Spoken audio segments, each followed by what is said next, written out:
Okay, so this is your main window for Microsoft Visual Studio, right? Now from here you will go to File and then go to Open or Project if you already have a saved project, or you can click on New and Project. Once you click on the project, this window appears, which is for creating a new project. Now this is Microsoft Visual Studio 2019. In 2017 it's a little different, but nobody uses 2017 now. Okay, so here on the drop down there are three drop downs that you can see, 1, 2 and 3. Exact same options you have to select: Visual Basic, Windows and Desktop. So you will get this option, which is Windows Forms app, which is given in the textbook. That is where you're learning the Visual Basic programming. Okay, so once you click on this Windows Forms app and then click on next, just click on next, don't change anything here, let it create it anywhere, the solution, and then click on create. So once you click on create, it will create a new project with Microsoft Windows web application. So just wait for it to come up. You can see this form created on the right side here.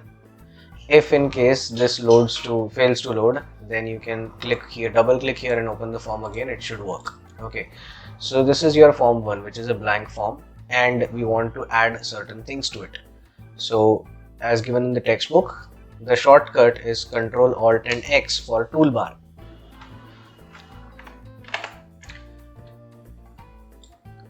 Right, so Ctrl Alt X brings up the toolbar, which is this, and okay, I have to keep it separate, right, and make it small here. All right, and on the right side you can see the properties bar. So you can see this is your properties bar, right? As of now it says form 1 because we just have the form open. There is no button, no label, nothing on the form, so it will say form 1, that is the form properties.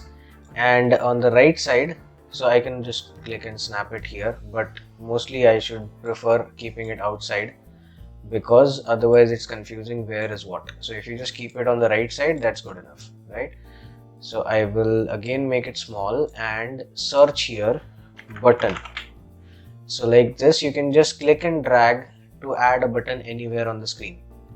Okay, so click and drag anywhere on the screen. Maybe you want it on the top here, so you can click and drag and leave the button here. Okay, now the button has to have a label. So again, I will go to the toolbox search bar and type label here and click and drag the label on the button. Okay, you can increase the size of the button and adjust the label a little bit towards the left so it covers. Now you have the label, and on the right side, if you see here, so I will just close the toolbox for now. On the right side, if you see the properties, you can see label 1 text. This I can change. Let's say change it to login. So this is now the login button, right? So if I press enter, you can see the change here, login. Okay, and then I can also change the color. So the color of the text, which is from all these colors, so I can go down and maybe select a blue color. So you see the login button in blue color, right? So now this is your login button. Similarly, you can add another button which is maybe just below that. I can add another button which is for register. So let me just put it in the same line and make it the same size. All right, and then I will put a label again which will be for register. So just let me move it here again, and again I can close this toolbox, and on the property bar you have label 2. Instead of that, I will say register. Okay, press enter and you have the register button. Just move it a little to the left to make it center, right? So you have login and register button. So this is how you can add buttons and label them like this, or you can also remove the label, and on the button itself, if you see on the right side, you can label it as login. So instead of putting a label, you can just put the button and change the name of the button itself, right? So same thing we can do with register. This is button 2. We can remove the label and we can change this button 2 to register. Okay, So same way you can do it for any other button that you want to add. So after login, you might want to insert a field. So you can go here and insert not a field, it will be called something else. You can call it a list box or a list view or anything. So from here you can search what you want to put there, and that you can click and drag and put it on the main screen. So this is basically your application, right? What you see form 1 is your application. Inside the applications you are adding buttons or labels or anything, and so on and so forth. You will keep adding things that you want. So that's how the basic things of Visual Basic work. Okay, so after this we will study some different operators. So I'll just have to close this now. Here we see 3 different types of operators. The first one is arithmetic operators, which are used for basic mathematical operations. And in arithmetic operators we have the plus, minus, addition, that is subtraction, addition, multiplication, division, modulus and exponent. So you already know simple addition, subtraction and multiplication. We see 2 different types of division here, which is float division and integer division.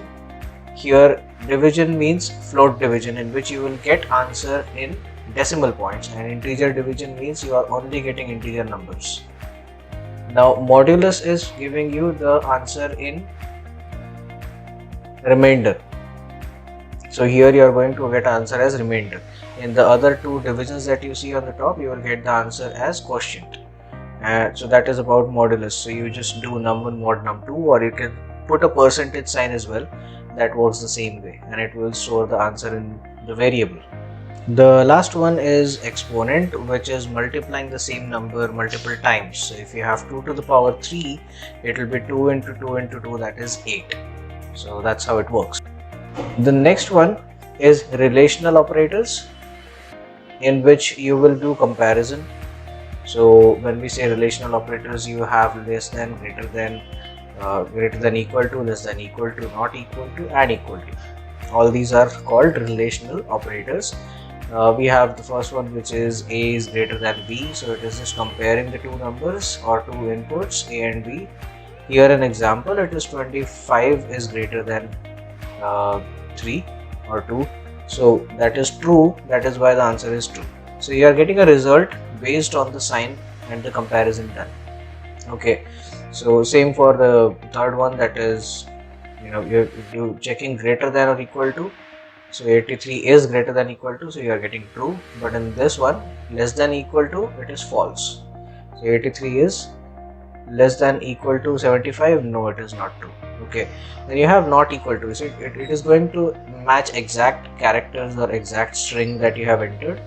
It is mostly used for password, and if it is true, then it will say password is not valid, because it's not equal to the actual password. And the last one is equal to, which is again mostly used for passwords, for checking the password, which is perfectly right, it is okay. So these are the different relational operators. Then the last one we have is logical operators. So in logical operators, you are checking 2 conditions instead of 1. So here we have 2 conditions, that is, you have 20, the comparison between 25, 3 and 3 and 5. So in the first one, it is OR operator. So we have OR and XOR and NOT. In OR, you have to check for any one condition to be true. So if either the left side or the right side is true, the output will be true. Both can be true or either one can be true. If both are false, then you will get the result as false. Otherwise, you will get the result as true. Okay, so if one condition is true, you will get the result as true. That's how OR works, right? Then you have the AND operator as well. So in AND operator, what we have, both the conditions should be true. In AND operator, both the conditions should be true. Only then you will get the result as true. So if any one is false, you will get it false. If both are false, you will get it false. But if both are true, only then you are getting the output as true. So it is going to check both the conditions, right? That is how AND operator works. Okay, so OR is checking only one condition, and in AND you are checking both the conditions. In the third one, that is XOR, either one of them should be true and either one of them should be false. Both cannot be true and both cannot be false. If both is true, answer will be false. If both are false, answer will again be false. So either one has to be true and other one has to be false. That is how XOR operator works. So it is checking for condition where one is true and one is false. It could be either the left side or the right side. Whatever is true, the other side should be false.